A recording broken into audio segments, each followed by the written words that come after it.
Hi hello. ఇవాళ మనం నోరూరించే బొంబాయి రవ్వతో కేక్ తయారు చేద్దామండి. ఎప్పుడు మనం షాపుల్లో కొనుక్కొచ్చుకుంటాం కదా, అలా కాకుండా ఇంట్లోనే తయారు చేద్దాం. దీనికి కావాల్సిన పదార్థాలు సింపుల్ అండి, ఏం లేదు. ఒక కప్పు పాలు, ఒక cup oil, half cup oil, ఒక ముప్పావు కప్పు కర్డ్ తీసుకొని అవి బాగా కలపండి. ఈ లోపల నేను ఓవెన్ని ఒక 10 మినిట్స్ ప్రీహీట్ చేసుకుంటున్నాను. ఈ లోపల ఇక్కడ నేను బేకింగ్ పౌడర్, బేకింగ్ సోడా, మైదా పిండి ఇవన్నీ కూడాను బాగా జల్లించి పెట్టుకుంటాను. ఎందుకంటే మనకి కేకు ఫ్లఫీగా రావాలన్నమాట. అందుకని నేను ఇలా చేస్తున్నాను. ఆ తర్వాత 1 కప్ ఆఫ్ షుగర్ పౌడర్, షుగర్ని నేను ముందే మిక్సీ పెట్టి మెత్తగా పెట్టుకున్నాను, దాన్ని కూడా యాడ్ చేశాను.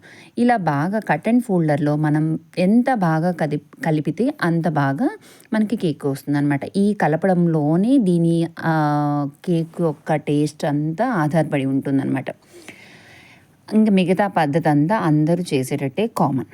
ఈ కలిపేటప్పుడు కట్ అండ్ ఫోల్డర్లో కలిపి ఇలా నాకైతే ఒక 10 మినిట్స్ పైనే పట్టిందండి కలపడానికి. ఆ తర్వాత నేను నా దగ్గర ఉన్న బొంబాయి రవ్వ 1 కప్ను కూడా యాడ్ చేశాను. ఇదంతా బాగా కలిగి తిప్పిన తర్వాత మనం ఆ మిశ్రమాన్ని పక్కకు పెట్టుకొని మన కేక్ తయారు చేయడానికి బౌల్ ఉంటుంది కదా, ఈ బౌల్లో నేను ఆల్రెడీ గీతో దీన్ని గ్రీస్ చేసి పెట్టుకున్నాను. ఆ తర్వాత మన దగ్గర ఉన్న మిశ్రమాన్ని అందులో యాడ్ చేసి, అందులో బబుల్స్ లేకుండా మనం దాన్ని ఒక స్పూన్తో, ఒక ఏదైనా టూత్పిక్తో మనం నీట్గా అలా రౌండ్ చేస్తూ ఉంటే, అలానే ఒకసారి ట్యాప్ చేస్తే ఏమన్నా ఎయిర్ బబుల్స్ ఉంటే పోతాయి అన్నమాట.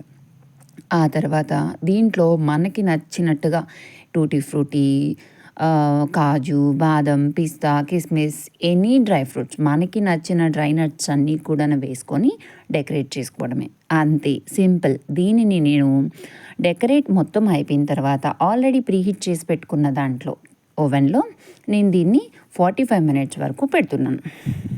45 మినిట్స్ పెట్టి నేను 42 మినిట్స్ పెట్టాను. తర్వాత నేను టూత్పిక్తో చెక్ చేసినప్పుడు నాకు అది తడి తగిలింది అని చెప్పేసి, అలా చూసారా, ఇలా టెస్ట్ చేయాలి.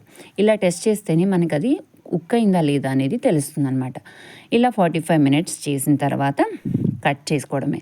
ఈ కట్ చేసే ముందు మీరు దాన్ని ఖచ్చితంగా చల్లారిన తర్వాత మాత్రమే దాన్ని మీరు రివర్స్ చేసి సర్వ్ చేసుకోవడమే. ఇది చల్లారితేనే బాగుంటుందని గుర్తుపెట్టుకోండి. టేస్ట్ నచ్చిందా? నచ్చితే లైక్ చేయండి, షేర్ చేయండి, కామెంట్ చేయండి. ఇలాంటి వీడియోస్ కోసం మా ఛానల్ని సబ్స్క్రైబ్ చేసుకోండి.